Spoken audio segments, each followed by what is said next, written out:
I see you found our little hiding spot in the universe. Don't get too comfortable. This is a place where you will find those with an experience that's out of this world, or possibly deep within your life. I welcome you to the Oracles with James Tyson. Lean forward and listen. We will pull you into a supernatural journey with guests from around the world, each one experiencing some of the most extraordinary phenomena this wee planet has to offer. Now, here are the Oracles with James Tyson. Thank you, Liam, and thank you, listener, for tuning into this episode of the Oracles with James Tyson. It's me, James. Today I'm introducing you to my friend Nora Weed. Nora has a lovely little boutique dress store right beside an 1800s mortuary in Tombstone, Arizona. And she occupies both sides. It's right next to a saloon. And she not only sells dresses in a very haunted location on one side of the building, but the other side, Nora takes people on paranormal tours. Now, her building was first opened as Tarbell Undertakers in 1879. That was 2 years after prospector Ed Schieffelin founded Tombstone, Arizona. We'll get into why it's even named Tombstone in the interview. The building goes from Doc Holliday's Saloon on to about 511 East Allen Street. And the saloon and store, which is Nora's place, are located in the former chapel and family parlor. So that would be where, if the miner or if whoever died, and it wasn't just miners and gunfighters and things like that, it was anyone who died in Tombstone, which had a population around 7,500 back in its heyday. People were dying from everything from consumption or a medical issue, from appendicitis to a viral infection, to lead poisoning because they got shot in the saloon, to a cave-in in a mine, all sorts of things. It was just typical dying. At one point, they had more undertakers in the town of Tombstone, Arizona than they did at that time in Chicago, Illinois, just because of the volume of people dying monthly. I think back then it was about 90 people passed through the 4 or 5 mortuaries that they had in town. The saloon and store are located, as I say, in the formal chapel and family parlor. But the other side, there was a small residential area which is used for the morticians' work. Now, when I say residential area, it's kind of, probably had a bunk or something in there where they could sleep. If these guys were also very rich, so they had probably big houses, and we'll get into how much money they get paid per body. But they call it a residential area, but it was where they did the mortician work. And these morticians also had to be master carpenters, or else you couldn't get the gig, because they were the ones who actually had to make good caskets. And as the town grew, the business took off on another undertaker by the name of George Watt, and became known as Watt and Tarbell Undertakers, and operated under the name until 1887, when the Undertakers eventually went their separate ways. And Mr. Watt moved to Prescott, Arizona, and Mr. Tarbell stayed in Tombstone, and at one point the business reverted back to the Tarbell Undertakers. When you ever go down there, the double doors at the front of the building were for the carriage hearse known as the Black Maria, which is actually one of the two ones, Black Marias they had. Is next door in a location called the Birdcage. And if you're a fan of paranormal television, every so often a group will go down to the Birdcage and pretend to do a overnight investigation in there and come up with a bunch of bogus stuff. But if you really want to go down there, you can go. It's haunted as heck. But I actually personally, I walked into it once, and I had what is almost like a panic attack going into the Birdcage, because it was like I wasn't supposed to be there. There's something in there that really is more of a cranky energy.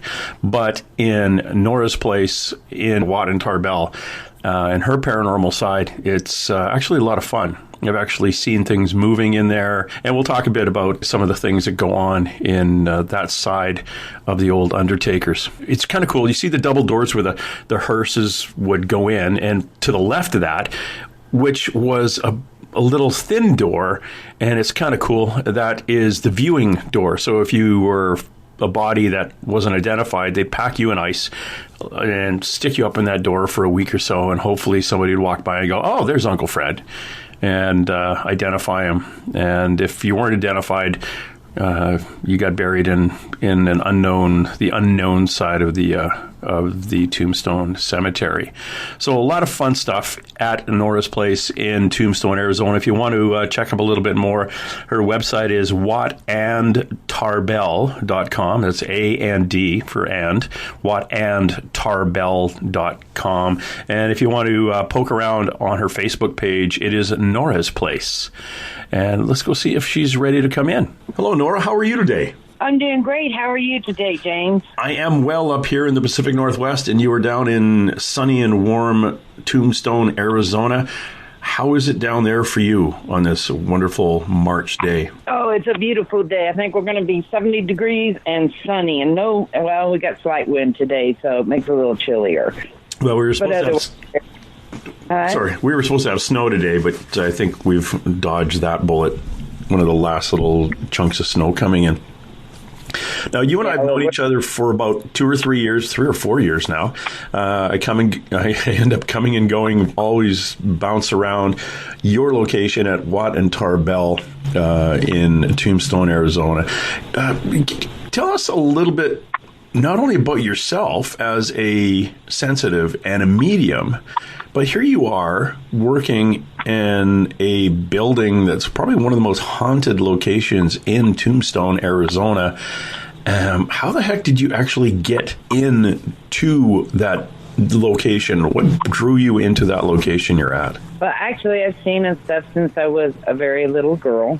I was a mechanical engineer, and my family was here, and so I came here. My sister and I went in there with the group that we were working with to actually just investigate it. We got it for 14 days. Before the end of 14 days, started doing the paranormal investigations in there, instead of going back to being an engineer somewhere in Tucson.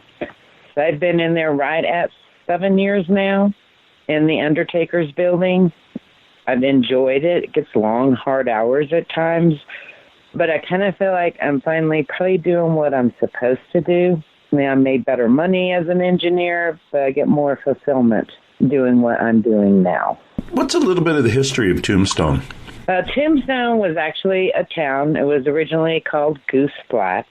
There was a gentleman that was actually a scout out at Fort Huachuca, which is about 27 miles from Tombstone, and he would come out here and he would look for gold and silver. His captains would always tease him that all he was going to find was his tombstone, meaning he would be killed out here because of how violent it was. Right outside of town, he actually found the very first vein of silver right up on top of the ground. And he called that the Tombstone kind of as a joke because he started mining it. Our town actually changed its name in honor of Ed Schieffelin because he made Tombstone one of the largest cities this side of the Mississippi. And that's how we kind of got our history. And everybody knows about the OK Corral gunfight. That probably is what's made us more famous than anything, when we have a lot more than just a gunfight. Yeah, you do. And in my experience in Tombstone itself, the buildings that I kind of poked around in, and even the place I stayed, the San Jose house, which was like the first boarding house back in the day, it's a lot more. The working function back in the 1800s of Tombstone is a lot more than just a gunfight that lasted about 5 minutes. But that is the famous part, the old OK Corral, which is sort of still there, even though there's a fence, I guess, through part of it. And it's some of the place the shooting was as a park, but it's close. The little reenactment is close to where it was. But when you start poking around the buildings and getting to talk to the local people about their history, Tombstone's a lot of fun, but a really dark place. You had more morticians, I think you told me, than Chicago did back in the day. Oh, yeah, we sure did. We had 6 full-time morticians in our town. Our town's population was truly about 7,500 people. So that's going to kind of tell you how violent our town was. And that was pretty true with any of the old mining towns. You know, you had a lot of theft, a lot of greed down here. So we had to have a lot of morticians to take care of that. Yeah, and the one of the things I think it was funny, you were telling me that to be a mortician back in the day, you had to be a master carpenter. Yeah, because you had to build those coffins, whether it was just the plain Jane or the fancy ones. So you had to be that above and beyond anything else. The rest of, the embalming portion, you could actually learn. I'm sure you had to also be able to have a pretty strong stomach at the same time. Oh yeah, I could imagine that, and they got paid quite a bit too, didn't they? Especially if you weren't if no one identified the body, didn't they get paid by the state for that? I actually got paid by Cochise County. I got paid $20 to actually take care of the body. It actually cost $143 to take care of the body from the embalming process all the way to the graveyard. So, they would have been able to also try to sell like your horses or whatever you had of value to try to recoup that. But then they would go a step further because they would put you in a viewing coffin, kind of pack it up with ice. And a lot of people look at me when I say that. But yes, we did have ice back then. I'm sure that it was probably more like the dry ice, and the ice factory was actually on Tough Nut, almost right behind our building. So for us, it wasn't that hard to get the ice. And then they would pack it up around the body to kind of keep it a little bit cooler and prop it up in front of what they called viewing doors. And they would leave them there for 10 days, praying that somebody walking through town would see that body and come in and give that body a name. Yeah, and that's kind of cool. If you ever go to where Nora is in Tombstone, Watt and Tarbell, and you're standing on the street looking at the front of the door, on the left, to the left of where the Black Mariah would go in, the opening, there is a slim doorway, which is about 2 feet wide and tall. It's all glass. That was your viewing window, wasn't it?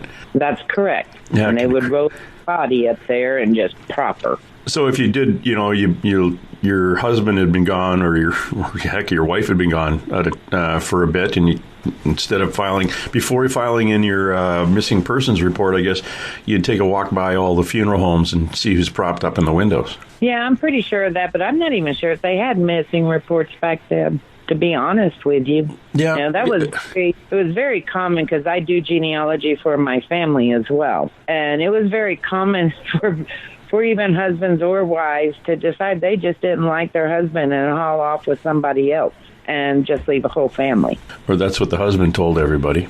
And don't dig in the garden. Yeah. Nora, you've got some interesting guests that are no longer living that kind of poke around your place. Tell us what Watt and Tarbell was at the time for Mr. Watt and Mr. Tarbell. Who were those guys? Mr. Tarbell is the one that actually was originally there. Our building was there before we were known as Tombstone. It actually opened in 1879 as Tarbell Undertakers.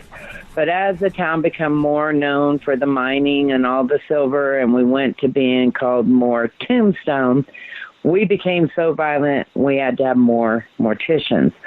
So Mr. Tarbell took on another gentleman by the name of Mr. Watt. And that's when we became known as Watt and Tarbell. They operated together until late 1887, and they separated. And Mr. Tarbell stayed where we're at, and so we went back to being called Tarbell Undertakers till about 1909. Those were the latest death certificates I've been able to actually prove directly to my address. I do know that Mr. Watt went to Prescott. I've kind of done some research forward and backwards because I've went through the old newspapers and kind of left here really, really fast with no explanation. But he did that prior to Tombstone and when he went to Prescott. He was only in Prescott maybe 5 months when he left there. So my assumption, and again, this is an assumption, is he was probably doing some things he wasn't supposed to be doing with bodies and was having to leave. So, we had a really long run as the Undertakers building in our town.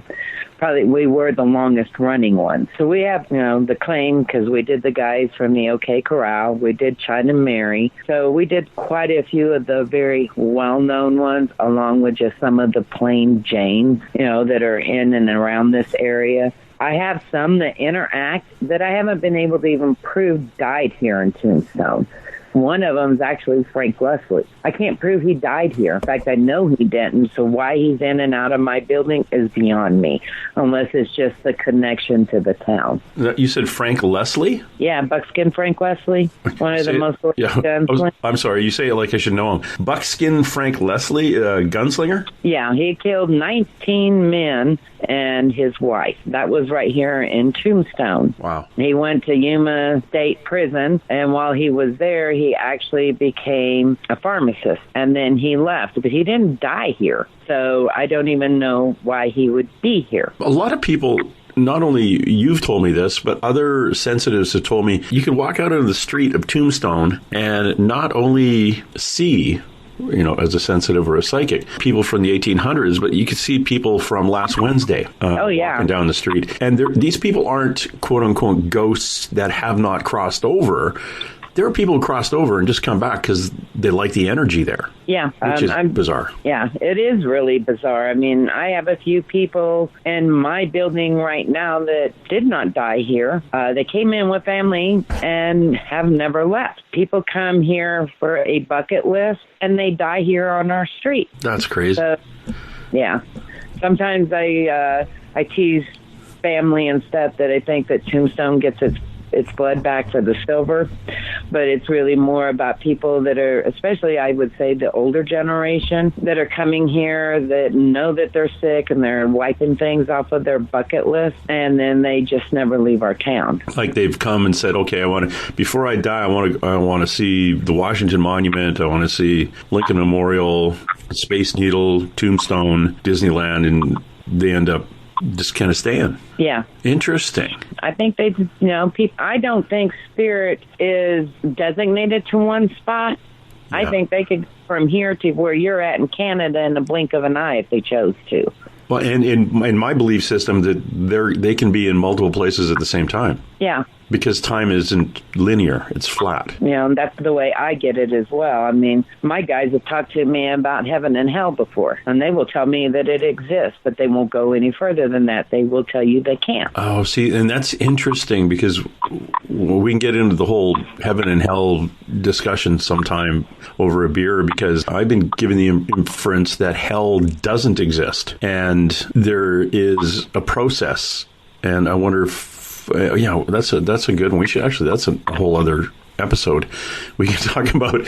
But what I'm fascinated with the people that are there, and like my mother is standing right beside me right now, and she's also can be sipping a glass of wine on the porch somewhere back in the 1970s, exactly at the same time as she's going to a local bar back when she was 25 in the 1940s. And now she's crossed over, of course, and she can do that. But I don't believe somebody who has not crossed over has that ability to travel. I did accidentally bring home a guy from the battlefield, 17-year-old kid killed day 2 of the Gettysburg battle. I brought him home to the west coast of Canada with me. But it was really interesting afterwards, after I got told this by multiple mediums saying, holy crap, you got this 17-year-old kid. He wanted to come back and see the boats on the coast. And I checked about 2 weeks later, said, so is he still around? And I said, no, he went back. I said, well, first of all, I brought him out. So if he connected to my energy and came out, I could understand that. But when you say he went back, so maybe there is that little switch. They just have to think themselves back to the place they want to be. Yeah. But I don't think he can be in 10 places at once, like somebody who's crossed over already. This is all, of course, this is just a belief system I have. It's not, I can't prove any of this. I'm not dead, and then I'll tell you. Yeah, there's a lot of that. A lot of people don't believe in ghosts. I get that, especially if you've not experienced that. I think there's a lot of fear of wanting to believe or to disbelieve. The people that disbelieve, I think there's fear related with that, especially with certain religions. I mean, I am a Christian. I personally don't feel that God would give you a gift and condemn you to hell. And I've had a lot of preachers tell me I'm condemned to hell because I actually utilize my gifts. I've been this way all my life. I just don't see that. Yeah, I agree. I've interviewed some people who are demon hunters, and they're just people who do paranormal investigations and try to push ghosts out of people's houses. But because of their religious beliefs, all ghosts to them are demons. It's like, yeah, and I don't calm down. I just don't believe that. And that's not to say that there isn't that here, because I've personally experienced twice now, and I'm 59. I'm pretty positive it was. But I also think that, you know, we got the same energy here as we do in death. So if you were a real butt, I'm sorry, you're probably going to be that in death. Yes. And if you were an angry person that wanted to hurt people, man, you got the best recipe in death to really raise havoc. And those are the guys we run into. Those are the idiots, the negative hauntings, let's say. They're all just really bitter people who are angry, and they don't like people on their property, or they're pissed because they're dead, and they want to drive everybody else nuts, or they want to push everyone else away. It's you know, it is. Those are the awkward negative ones. Do you get those guys in your location? Yeah, you can, just because of what Tombstone is. I mean, they can hop on like they did with you and walk into a building that isn't like that. I always tell my guys very often, remember that love is the greatest thing in the world. You know, I play my gospel music in there. I have my Bible in there. I started trying to say that toward the end of my night as I'm closing, and that's usually like my 8 o'clock. But if I'm doing a private, at the end of the practice, I will tell them that I want them to remember that I wish them the most love and the most peace. I actually have one from the other night when I said that. One of my guys goes, "Yeah, we know, just like Jesus, because you're always telling us that." But I think that if you raise that building level to let them know that you wish them nothing but love and peace, that it actually brings more peace to your building.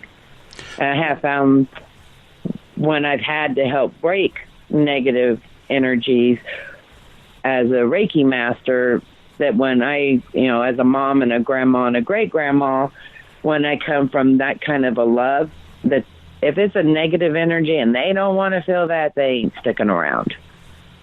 Yeah. Now, and you do have some interesting interactions there. I remember you, at one point a couple of years ago, you put you had like a shared lease come in. These guys wanted to open up a shooting gallery. Correct. And tell us about that. One day there was a box of ammunition sitting on the table, and what happened to that? Yeah, he actually did it in the very, very back of my building on the side I do the investigations. And he was coming in a lot when I wasn't there. My guys see that as my building because I've been here the longest and I do things different. And him and his brother were back there doing the rebuild for the paintball. And they didn't think he was supposed to be there. And they didn't like him in there when I wasn't there. Those boxes weigh about 7 pounds. Mm-hmm. And the couple sitting behind their back. And they didn't just fall off. They went shooting across the building. And that building's like 14 foot wide. Probably about 8 foot out. That is not dropping. That is being tossed. And Tim called me and told me that I needed to come up there. And I was like, dude, I work 7 days a week. I got a night off. I'm not coming there. And he goes, they are throwing things at us. And I said, well, they're telling you to get out of there. I am not there, and they don't want you there. And they actually left. It got so bad that he actually took all of his rebuilding equipment and put it on the side that I have my store so he could rebuild there. But where I go in between from my store side to where I do the investigation, we have a door that does like the bar door. It swings back and forth both ways. And I would be sitting there and you would see my door open where they could kind of look where he was at, and he would say, Nora, you need to get your guys. They are harassing me. Those guys aren't there anymore, are they? The humans? No, they left here in December of this past year in 2019. So, no, they are not there. There's a difference in my building. It was like, okay, we got it back to the all-female energy in here. And I think that they prefer the female energy. You know, I've been in there for 7 years. I look at things different. I react to them different. My daughter is empathic. She doesn't necessarily like this. So they will bang in the morning when she's in there, and she kind of cusses them out because she hasn't had her coffee for them to knock it off. She's actually done it with me a couple times, and they will call her not a very nice name when she comes in, and she'll go, yes, I know that's what I am, but don't mess with me in the morning. Mess with me during the day, but not in the morning. Not before I had my cup of coffee. We're talking to Nora Weed. She's the operator of Watt and Tarbell in Tombstone, Arizona. Watt and Tarbell is one of the, I think it's the last remaining of the 5 Undertakers that you Correct. guys had in town there. And if you're ever in Tombstone, actually, please go to Tombstone. It is one of the most fascinating places in North America. It's historic, and it's just a wonderful little, I don't want to say ghost town, because it's quite active, both with humans and with ghosts.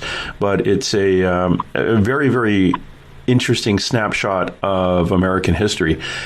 And you'll be fascinated. You'll be fascinated. It's a wonderful little location, and not the big tourist trap you may think it is. It's not. It hasn't been Disney-fied. Heck, I went to what is that place? The Winchester Mansion. Yeah. Yeah, it's been Disney-fied. Before you walk in, there's this huge area where you buy souvenirs. And I was talking to one of the ladies that worked there, and she goes, oh, yeah, we had a guy actually come from Disneyland. He used to work there, and he set this up. I went, yeah, you can't tell. Everything was a T-shirt this and a key fob that and a bottle opener, and I just went on and on and on. But Tombstone is not really like that. There is still operating businesses there.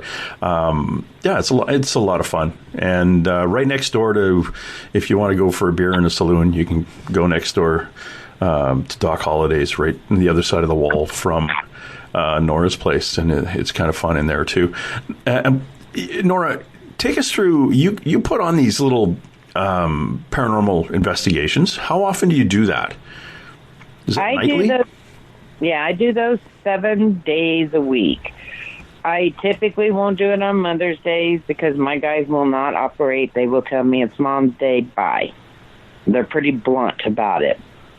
I don't do Christmas because they don't like Christmas for me being in there, and I don't do Thanksgiving. If I come in there for Thanksgiving or Christmas, it's because I'm bringing something they've requested. So, yes, you will see, like, food or candy sometimes in there. I do put the alcohol and stuff out there because they ask for it. So those are the main nights that I don't do it. I have to have at least 2 people to do it. Number one, almost all the equipment I use is batteries. And as you know yourself, they can drain a battery just as soon as you are putting it in. So I go through tons of batteries, and rechargeable batteries do not do the trick. So, I mean, I do what probably pretty similar to what you see on TV because I am using the equipment. I do give them the history of my building. Some of that does involve a little bit of the town history because it does intermingle. As an engineer, I'm giving you really good information on how the equipment works as well, because there are a lot of paranormal investigators that really do not even understand the equipment.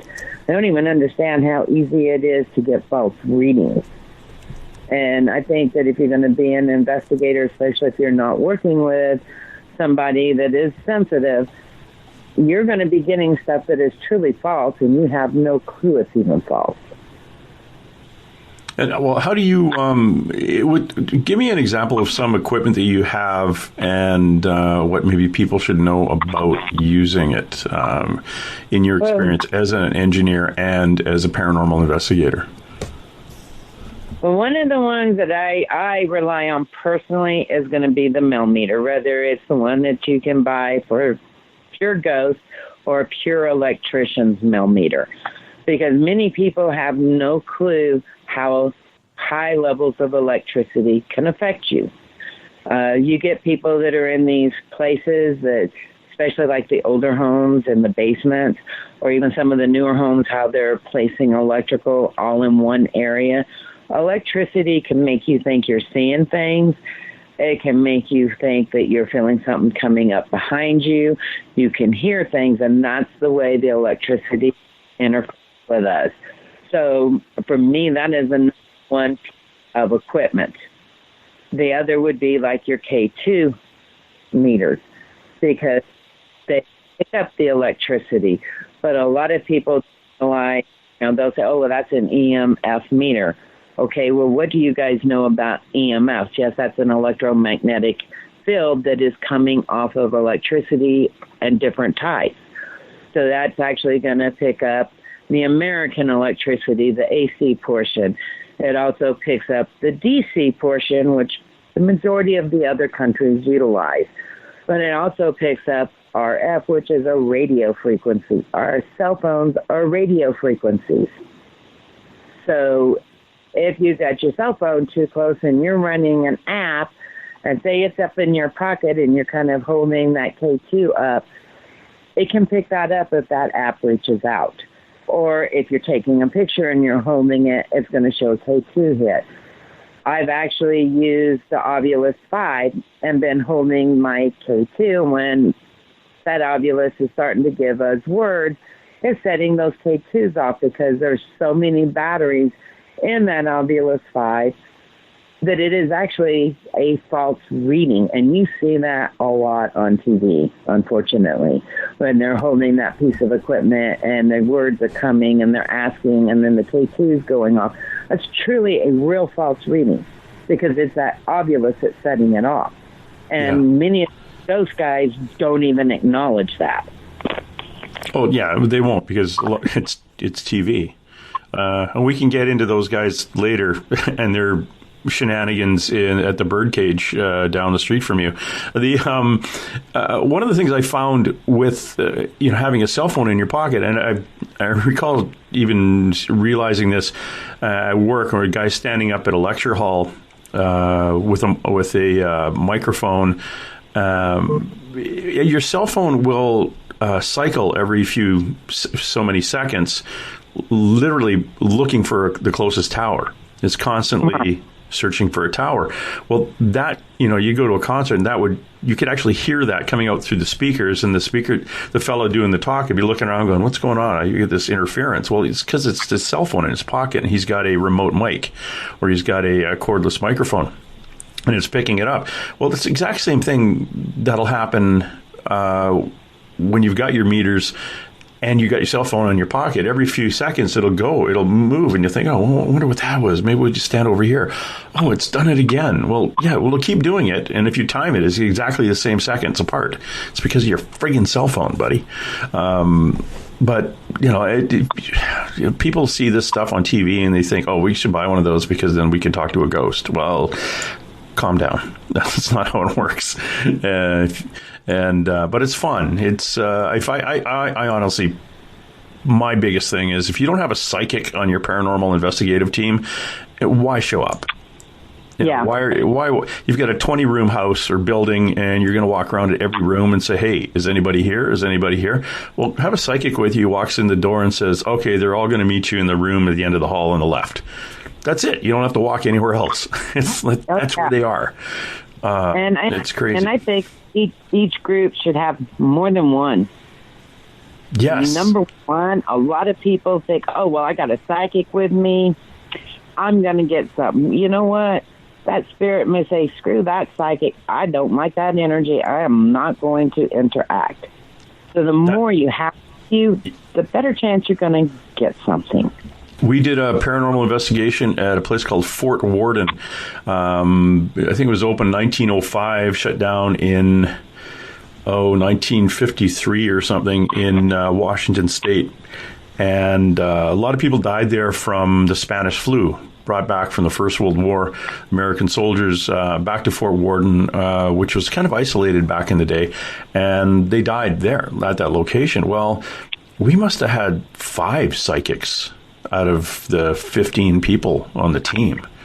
And some people would get something from this place, and others would get it from that place. So, and of course, if you have a number of psychics, you defer to make sure everybody's got a notepad and they're writing the stuff down, and kind of look at them when you only need guidance and see what they wrote down at the end of the day and match it all up and say, hey, you guys did all see the same thing. That's kind of cool. Or you did identify the same person coming through. That is really neat. Or you're verifying information that other people have gotten or the history of the place. Yes. My sister and I actually did a lockdown at John Slaughter Ranch a couple years back. And I was running the store with my mom. My sis and a bunch of them went down there. So I got there right at dark. So I didn't even get to go in and hear Fred and his wife kind of give the history. Well, when I get there, I'm going into a building with no electricity. Yes, it's got a lot of pictures with a lot of the history, but you're not seeing that when you're running a flashlight and watching the ground and you're running your cameras in and out of there and running the electricity up from, probably 1/8 of a mile from down below, trying to get the electricity in to run your cameras. And I'm telling my sis what I'm picking up. I didn't realize how accurate I was until they went in there in the morning to dismantle, and I actually got to take the time to sit there and read the info. And, when we still haven't been able to give Fred and them everything, because we actually went in several different times.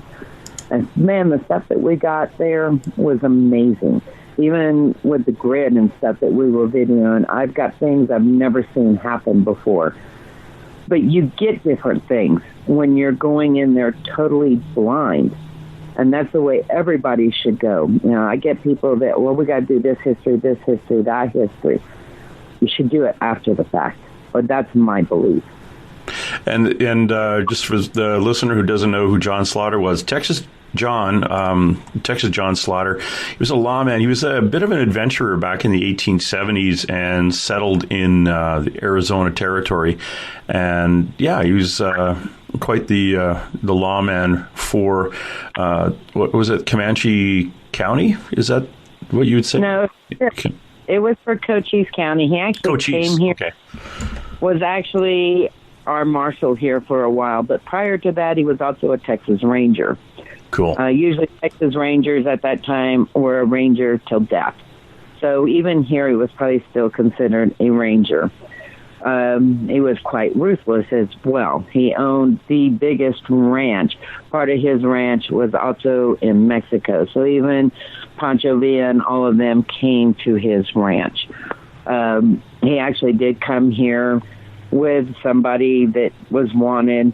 The judge told him that they were going to hang him on Monday. This was on Friday. He'd been away from his ranch for a while, and he wanted to get home. And he asked the judge in our courthouse here off of Tough Nut, so you're saying you're going to hang him on Monday, correct? And the judge goes, yeah, we sentenced him to death. He actually stood up, pulled his pistol out, and shot him and says, well, I'm going home. I don't have time to wait till Monday. So I kind of tell you how ruthless he truly was. Jeez. Yeah, he's hung people on his property there because he just wasn't going to waste time. They were wanted dead or alive, so he hung them, then brought them in. Jeez. Yeah, he was, Pancho Villa actually nicknamed him the Wicked Little Gringo. Oh, yes, he did. Yeah. And he was wicked, but he also had a good heart. I mean, he did save an Apache girl. Probably should have thought about that, because at that time frame, if the natives left them for a reason, it was usually because they felt that they were wicked. My little girl is very wicked. That was one of the first things that I picked on. up on when I went there. She really hated everybody with the exception of him. I mean, she even told his wife, when I grow up, I will kill you. Okay, that's a little awkward. Yeah. So, you know, but it was kind of showing he does have a kind heart at the same time. He probably should have left the little girl alone, but he wasn't going to let her just stay out in the middle of nowheres and die. So he brought her home and raised her as his own, but she was in a fire. So, you know, he did have that kind side. You know, even those that probably we would consider evil, even in today's, they still have that kind side. It's just how much do they reach for that kind side? Yeah. Yeah, he did. And he liked the Apache to a point. He used to allow them to harvest his cattle as they needed, because he knew they were going to wipe them all out. He just, take a steer once in a while if you're hungry. You know, I got a bunch of them. Yeah. Well, that also kept his homestead safe. Yep. Yeah. Interesting history you have out there in Arizona, young lady. Yes, Arizona, I would tell you that Cochise County is probably very haunted. I don't think it's just Tombstone. There's a lot of that around here. Well, I was down in Bisbee, and that place it looks like, if no one's ever been to Bisbee, it looks like a European town, very narrow roads and high buildings. It's kind of a funky little feel to it.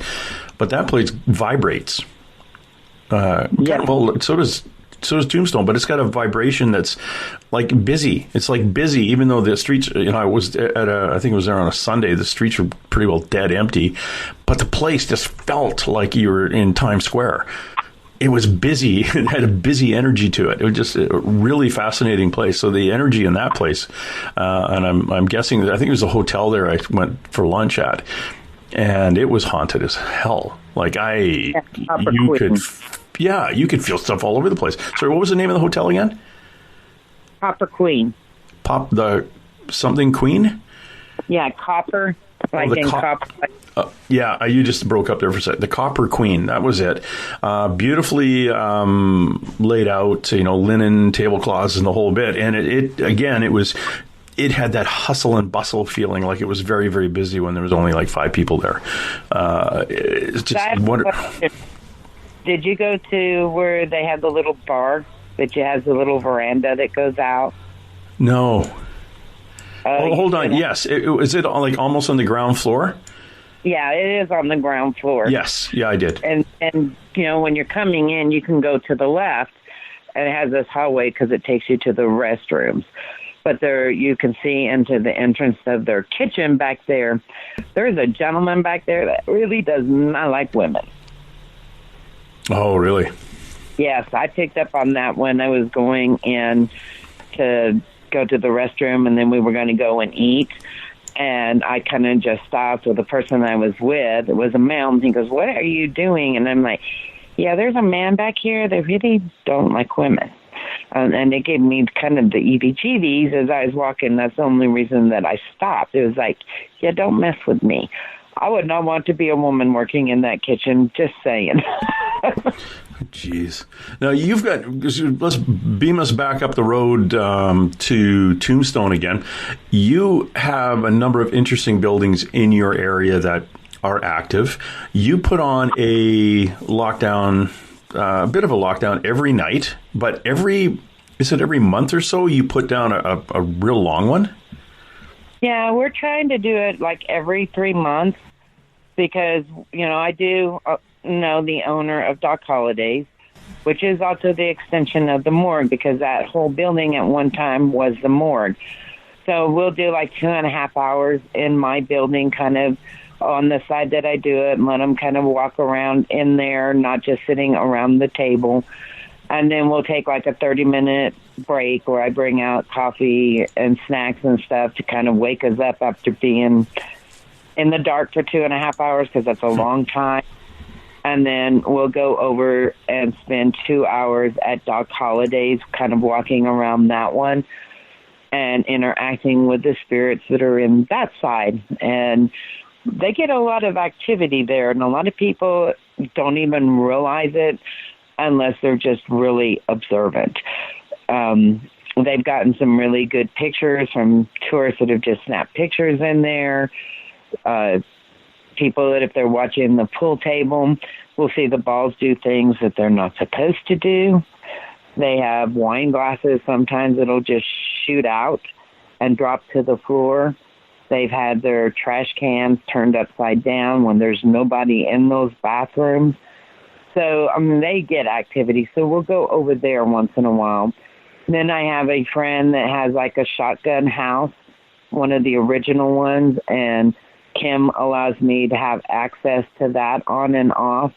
And I've talked to a few of the other business owners here that have told me that if I wanted to do theirs, then I could go and talk to them if I have enough people and bring them in with me to do their building as well. So I'm trying to get it where people that don't typically get to do ghost stuff in those buildings, trying to work it where I can offer that after hours as well. Okay, that sounds actually like a pretty good system that you've got going there. It's kind of using both sides of the wall, more or less. Of you've got your group over here, and then you can take them over next door to Doc Holliday's. I didn't know Doc Holliday's was part of the original morgue. That's kind of interesting. I could see that now when I imagine walking into your front door. There's not a lot of room in there, so I could see having to, have another chunk over there. Did the morticians actually live on premise, or did they live in a house and then they come into work? They did have like a little small area, but I believe that was the main lady of our building. Her name is Edith. She probably lived and died there. But Mr. Tarbell had his own home here. I know the person that owned Mr. Tarbell's house. They've recently sold it. And then I am sure Mr. Watt also had his own home. I haven't been able to place that because both of those people had 13 and 14 kids. There's no place you would raise that many kids. Yeah, you wouldn't want to raise more than 2 kids inside of a mortuary, if any. One of the things that I found fascinating when I hang out on the porch with you, you actually not only see the dead, but there's a lot of elemental beings that move up and down through that street. And you described them once as they were moving down the boardwalk across the street like big black caterpillars going over top of people and down. Why do you think Tombstone, I have my own theories, but why do you think Tombstone is such a good location to actually see these things? Not only, again, the dead, those who have crossed and those who haven't, and elementals like these giant caterpillar-y things. Personally, I know a lot of people think that it's the minerals under our ground. I don't think so. I also know that this area is very sacred to the natives.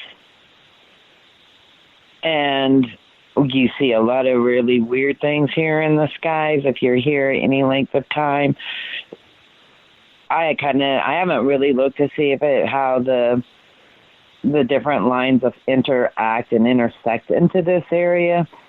But, people come here. There was a lot of deaths here. That was not just on the white side. It was also the native side. You have Council Rock in the Dragoon Mountains not far from us.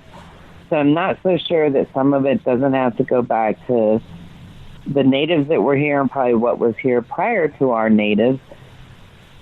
And then you have the things that you're seeing in the sky. So I just kind of think it's a hot spot in general. Do I think that it ties to the mineral? I don't know that I believe that because there's other places across our world that has the same minerals that are not like Tombstone. There was a lot of death here. I've always leaned towards the mineral side of thing, the quartz and the silver in the ground, and solar loading, which is the sun energy being absorbed by that, and that being something that a spirit can tap into to become visible. But you're right about the weird stuff in the sky. I took some photos September when I was there. One evening I took some photos of a hotel on a corner. You have two hotels on a corner, kitty corner to each other. And I was taking a picture of the one in the southeast, and there was some light came over top of the building as I was taking the photos, and it was only in the photo. There was no other.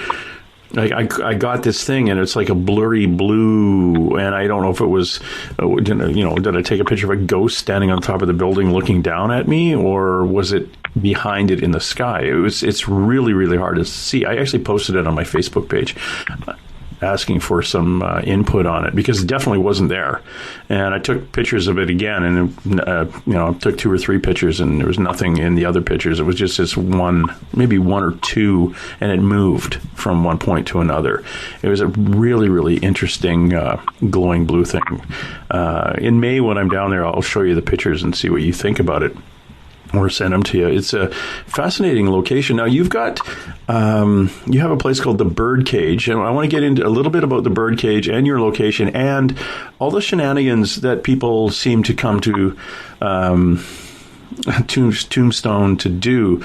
You've got a lot of like satanic-y, witchy kind of, I shouldn't say witches, because a lot of the witches I know are actually pretty cool, but some really negative energy humans show up to these places, and they goof around with the dead. And I think that happened at the Birdcage a while ago, and they ended up bringing something in that's up. Is it Watt and Tarbell's Black Mariah, their hearse? Is that in the Birdcage up on the stage there? Yeah, that's the big Black Mariah that sits up on their deal. That actually did belong to our building. Mr. Tarbell purchased 2 of those. I don't even know that they realize that, because I've done a lot of my own history search. He paid quite a bit of money for those from that time frame. Paid $8,000 a piece for those. Jeez. That's a lot of money in 1881. But it has 6 ounces of 24-karat gold on it and 1 ounce of silver. So, that is the reason we have those 2 doors, because he would have brought them in to protect them. A lot of people, he just wanted to keep them black. Yeah, no, he was protecting that gold silver on them. Yeah, so you don't have to be a miner if you got a knife and walk up to one of those things and are scraping gold off. Holy cow.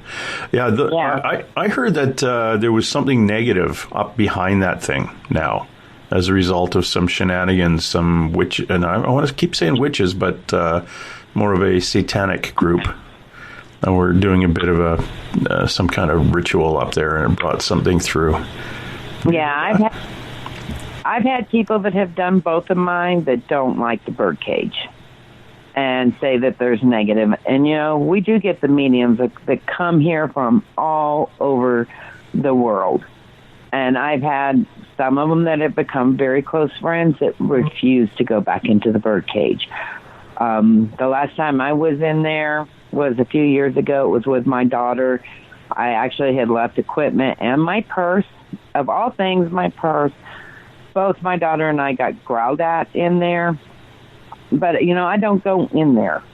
I do know that anybody that looks across YouTube can even get Mr. Hunley Sr.'s own personal experience in there. When somebody took the Ouija board, he won't allow certain things to go in there. But truthfully, when you're bringing people in and out of your building doing this, if you don't have people that really understand what they are doing to understand what is good and what is not good, you're inviting that. And I get the sense that their people are employees. They don't necessarily understand the 2 differences. Yeah. So, and you can get people that are just generally like that have that kind of energy that they're bringing in. And some of them can just drop them off. And if you don't know what you're dealing with to protect yourself or your building, then you're opening up bad crap. Oh, of course. And, you can get that in any building. That's why a lot of people go, well, Nora, if they really look around my building, they're going to see I've gridded my building with stones. I go in and sage and bless my building. You have to be proactive if you're going to do this on a daily basis, a nightly basis, a monthly basis, to protect you as well as those that come in. And I get the great sense in many of my buildings here and other places, they are not proactive on that. Yeah. I walked in, I think I told you this, I walked into the birdcage because I was going to do the tour, had money in hand, going to finally, because the first time I went in there, I ended up chatting with somebody on the boardwalk and never did get in. And then I went in, walked in the door, and I got inside, I looked around, and I started getting goosebumps on both arms. And it was almost like I've never really had a full-on panic attack or something, but it made me sick. So yeah. I was like, yep, can't go. And I walked out the door. As soon as I hit the boardwalk outside, completely fine. Yeah. Walked back in again, stomach started to flip, walked back out, completely fine. I said, yeah, I'm being told by a number of beings that are around me to get my ass out of that building. Yeah. I have the hardest time blocking. I walk around open all the time. I try the best to be grounded, but gosh darn it, I'm constantly one big antenna drawing everything in, and I'll forget. I constantly will walk into a place and go, oh crap, I'm wide open. And I've got to then take a step back and kind of block, and then remember as I leave the building to leave everything there. I'm terrible at that. And I most likely walked into that building with all my antenna and my welcome signs up, and my guides, my protectors are like, get your ass out of here. And see, I'm totally the opposite. I'm closed. I have to personally really work about being open because of my past as a kid. Shutting down and blocking is my number one strength. See, and that's what I've always been bad at that. That's why, I'll bring things, I'm bringing stuff home all the time. When I'm conscious of it, I shut down. I block, and I do my little meditation as I'm leaving someplace. It takes literally seconds to basically say, hey, you guys, thanks very much for letting me in here, but you're not welcome back. This is your place. It's a nice place. I'll come back and visit, but you're not coming home with me. Yeah, literally that kind of that quick. But in my head, it comes out a lot quicker. And sometimes I'll just even ceremoniously, I will just wipe both hands. Yep, I'm done. Everything's here. Off we go. Because I have brought things home. I've had guys standing at the foot of my bed from paranormal investigations, staring over top of me. And I was like, okay, I totally forgot to clear myself as I left. But that place, I was being yelled at to leave. You are not coming in here. And I think it's awkward. I've been getting a lot of people that are sensitive and truly know that they're mediums that have been telling me the same thing. And it is typically more there than any place else. Yes. Because I've been into almost every building in the old part of Tombstone, including the courthouse, and where the gallows were. I didn't feel anything like that at all. Now I do on the gallows at night. I won't go down to that area at night. There's something not really nice there at night. And I won't go there at night. There are certain places I will not walk at night here because it changes. Oh, you have different energies coming through. Yeah. Than you do during the day. Interesting. Yeah, the building right across from Schieffelin Hall, that building, I won't walk past it at night. I get the EBGBs. I feel evil there. Yeah, not walking there. What did you call that? It was across from Schieffelin Hall? What was known as the Bella Union. I don't get a good vibe off of that building either. There's several locals that feel the same way about that building. The locals here we get people come here, oh, there ain't no such thing as ghost. Yeah, give me 3 months and then come back and tell me you don't believe in ghosts. Some of them is not even a week, and they're like, okay, we just had this weird thing happen on the house that we just bought. It's, yeah, I didn't think you believed in ghosts. Yeah, well, we're kind of rethinking that. Because I don't care where you go in Tombstone, you're going to, if you do not believe, stay in this town. Stay in this town and give it some time. This town will show you that there's something else here. Okay. So now I'm going to have to go back. Now, the Bella Union, that's the Adobe Lodge Hotel? No. It was a restaurant. And like I said, it's directly across the street from Schieffelin Hall. It was a steakhouse. I don't know the owner of the building. I've had locals that told me that the reason it is shut down is because of something that happened when he was shutting down. Like I said, I don't know who he is. I've never met that gentleman, so I don't know if the local rumors are true or not. I just know how I personally feel when I go past it. We did Schieffelin Hall, and I kept being drawn to one of the windows there, and I was telling a couple of people when we were outside smoking, I just don't feel good about that building. I get that there's something evil there. Now, whether that's demonic or just an evil spirit, who knows? And not giving it a chance. And you and I discussed, regular spirit can be evil too. What do you call, what is your belief of demons? What do you think they are? Fallen angels, for me. That's what you think? Okay. I am a Christian, so I personally felt something and dealt with something at Eastern State Pen, got the pictures of it, and it is black with wings. I truly believe that was demonic. Nobody will ever convince me I was the one that said no, that it was not a kid, and I was the one that got attacked. Okay. I do believe it's there. Now, does every building that has bad things happen to the people in there, do I think that it is a demon? Like I said, I believe that regular humans can be that evil as well. If you were that evil in life, I'm sure you were that evil in death. Yeah.